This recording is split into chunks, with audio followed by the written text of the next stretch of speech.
being home 24/7 has escalated that a bit.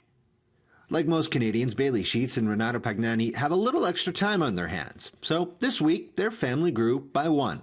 11-month-old Honey joining the fold just days after they first saw her online. We're able to go from the application being sent to the first meet and then to everything, being signed and done within a week. Honey coming to them through Edmonton-based Zoe's Animal Rescue, going through a pandemic-safe screening process. Kind of social distancing in our space. So we met her in a dog park. Then they did a home check, but they did it virtually through FaceTime. Between a 20 to 60% increase in adoption if the shelters are adopting. Humane Canada says they have seen a spike in isolation pet adoptions. Our animals provide us with that companionship, an improvement in mental health. But an increase in forever homes doesn't mean they haven't had pandemic issues.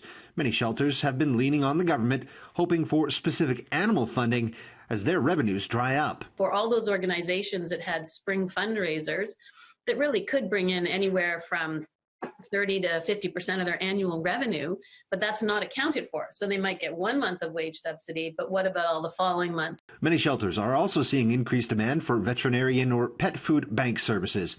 And as the pandemic continues, that could surge even further. People will surrender animals when they run into economic dire straits. And you can imagine how emotional and painful that is for the person. We aren't seeing the full brunt of that yet, and we expect it more in the summer.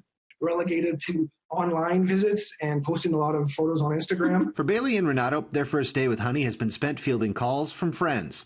And they hope that their new playful furball might inspire others to open their doors and hearts. Somebody seeing Honey, spurs them to look at other dogs available for adoption. I think that's great. There are so many animals, dogs, cats, that need homes, and they're just sitting there right now without one. In Edmonton, Courtney Theriault, City News.